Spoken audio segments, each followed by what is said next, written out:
এদিকে শহরে অগ্নিকাণ্ড, কাটল প্রাণ। সল্টলেকের ডিএ ব্লকের দোতলা বাড়িতে ভয়াবহ আগুন। আগুনে পুড়ে মৃত্যু হয়েছে এক ব্যক্তির। দেবশ্রী গাঙ্গুলি নামে এক ব্যক্তির মৃত্যু হয়েছে। ঠিক কি থেকে আগুন লাগলো, এত ভয়াবহ আগুন কি করে লাগলো, সেখানে কথা বলবো আমাদের প্রতিনিধি রঞ্জিত আমাদের সঙ্গে রয়েছেন সরাসরি। রঞ্জিত,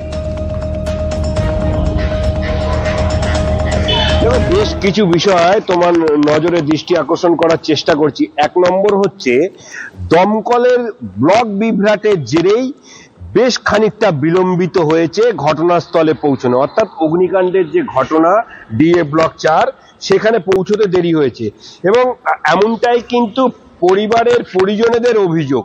এবং গতকাল রাত ঠিক 9:45 থেকে 10টা নাগাদ এই বাড়ির 3 তলায় আগুন লাগে এবং সেই সময় বাড়িতে কিন্তু ছিলেন এই গৃহকর্তা দেবশ্রী গাঙ্গুলি এবং সেই সময় তিনি বসেছিলেন এবং যেটি আগুন লাগার কারণ নিয়ে যথেষ্ট ধোঁয়াশা থাকলেও দমকলের প্রাথমিক অনুমান যে তিনি সিগারেট পান করছিলেন এবং তারপরে সেই সিগারেটের আগুন থেকেই আগুন লাগলেও লাগতে পারে।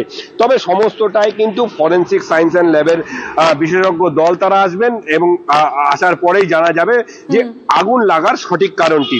পাশাপাশি তোমাকে জানিয়ে রাখি যে ব্লক বিভ্রাটের জেরে এবং দমকলকে ডিএ ব্লকে বলা হলেও তিনি কিন্তু বিএ ব্লকে গিয়েছিলেন, এমনটাই কিন্তু স্থানীয় এবং পরিবারের পরিজনদের অভিযোগ। সেই কারণে বেশ কিছু সময় বিলম্বিত হয়। একদম রঞ্জিত, তুমি পরিবারের অভিযোগের কথা বলছো, আপনাদেরকে বরং শুনিয়ে নিই আমরা পরিবারের তরফ থেকে ঠিক কি অভিযোগ সামনে আসছে। শুনুন। দমকল আসতে অনেক দেরি করেছে, 30 থেকে 35 মিনিট। তারা এসে অন্য অজুহাত দিয়েছে যে আমরা বিএ ব্লকে ঘুরছিলাম, আমাদের কাছে খবর গেছিলো ডিএ শুনতে, বিএ শুনেছি। এখন তো পুরোটাই তদন্ত সাপেক্ষ, বিশেষ কিছু আমি বলতে পারবো না, কারণ বডিটা পুলিশ নিয়ে গেছে সেবা হসপিটালে, ওখানে পোস্টমর্টম হবে। বডিটা তো নিয়ে গেছে স্কেলিটন, বডিটা 3.5 থেকে 4 ফুট হয়ে গেছে, মানে চেনার উপায় নেই, তবু আইডেন্টিফাই করতে আমাকে যেতে হচ্ছে।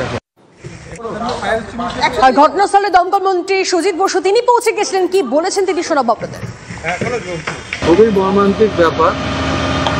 এখন একটা বাড়িতে ঘটনা ঘটেছে, আর আমরা এটা এনকোয়ারি হোক তারপরে বলবো সব কিছু। যেটা বলছেন বিশেষ উনি একটু নেশাগ্রস্ত লোক ছিলেন, এটা বাড়ির লোকেরাই বলেছে। তা আমার মনে হয় এই ব্যাপারটা যেটা হয়েছে এটা একটু এনকোয়ারি হোক। ঘর থেকে অনেক সিগারেটের টুকরো পাওয়া গেছে, কি থেকে আগুন একটু কালকে ফরেন্সিক হয়ে যায়।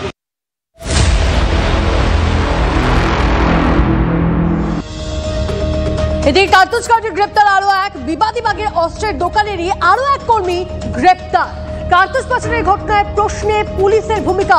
স্টক ও রেজিস্টার দেখার দায়িত্ব কলকাতা পুলিশের আর্মস অ্যাক্ট সেকশনের, কিন্তু